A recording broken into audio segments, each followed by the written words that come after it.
오늘은 현종에게 최악의 실책을 안긴 장현우와 황보유이에 대해 알아보려고 합니다. 황보유이는 고려사의 가족에 대한 기록이 없어 자세히 알 수 없지만 황보 씨의 성씨는 일반적인 성이 아니므로 후삼국 시대의 태조 왕건을 따라 고려 건국에 참여하고 딸을 시집 보낸 폐서의 호족 황보제공의 일족으로 추정되며, 장현우는 영주 출신으로 행정실무에 밝아 그 재능과 능력을 칭찬받던 인물이었습니다. 1009년 궁궐 화재로 병석에 누운 목종은 대량원군으로 왕통을 잇게 만드는 작업에 착수하면서 최충순과 최항을 불러 논의한 끝에 선입한 관이었던 황보유이 등 총 10명을 신열사로 보내 대량원군을 데려오게 하지만, 황보유이 등이 개경에 도착했을 때는 이미 강조가 목종을 폐위시킨 뒤였습니다.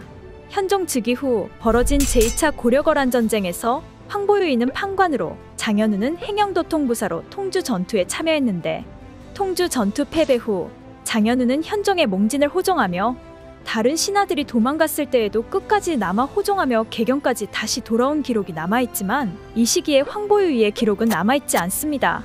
1012년에는 최사위가 장현우, 황보유이와 함께 고려의 지방통치 강화 건의를 하였고, 1014년 황보유이는 중추원 일직으로, 장현우는 중추원사로 관직 생활을 할 때 제2차 고려거란 전쟁의 결과 수도인 개경까지 함락되는 큰 피해를 입고 나라의 재정이 바닥났으며, 다시 다가올 전쟁에 대비하기 위해 계속해서 군사들의 수를 늘리면서 문관들에게 줄 월급이 부족해지자 장현우와 황보유이가 중앙군인 경군의 영업전을 거두어 자신들의 전식과로 돌려버리는 일을 저지릅니다. 이에 평소 문관직을 얻지 못해 불만이던 최질이 김웅과 함께 주도하여 반란을 일으키게 되는데, 장현우와 황보유이가 경군의 영업전을 자신들의 전식과로 돌린 일은 제2차 고려거란 전쟁에 참전한 무신뿐만이 아닌 매일같이 침입하는 여진과 전투를 벌이는 동북계 무신들과 중앙군의 월급까지 빼앗는 일이었습니다. 당시 고려는 언제 다시 거란의 침입이 시작될지 모르는 상황 속에서 무신들의 월급을 빼앗아 버린 것은 몰상식한 행동이었으며, 이러한 행동을 허락하고 지켜만 봤던 현종 또한 책임이 컸습니다.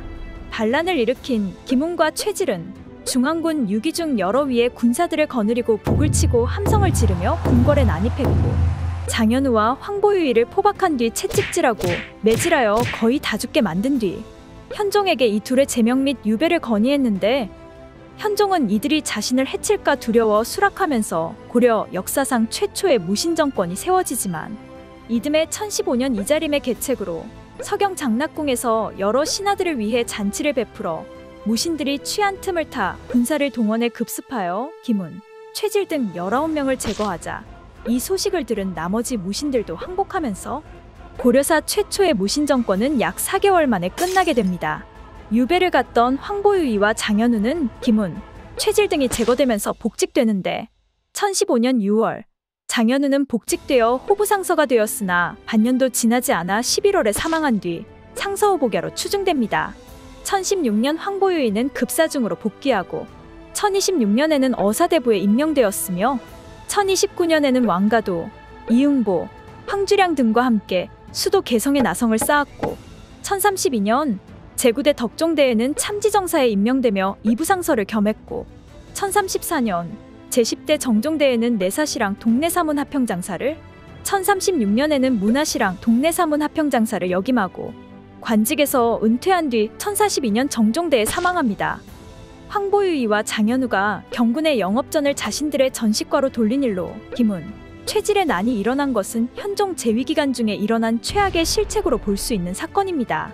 무관들의 월급을 문관들의 월급으로 돌려버리는 미친 짓을 방치한 현종의 실책은 분명 비판받을 수 있겠지만, 해당 정책을 집행했던 문관들 또한 역량이 부족했던 것으로 보입니다.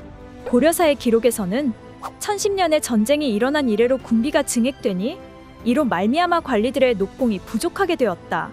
황보유이가 중추원사 장현우와 함께 건의하여 경군의 영업전을 취해서 녹공으로 충당하게 하니 무관들이 잠옷불만을 품게 되었다 라는 기록이 나오는데, 이 기록을 토대로 1010년부터 1014년 김웅과 최질의 난이 일어나기까지 4년 동안 무신들의 영업전을 문신들의 전식과로 돌렸다 라고 말씀하시는 분들이 있지만, 이미 무관의 관직 상승 제한에 대해 불만을 가지고 있던 최질 등의 무신들이 아무리 상황이 좋지 않다고 해도 문신들이 수년간 저런 행위를 하는 것을 해당 주장이 나온 첫 해에 항의했으면 모를까.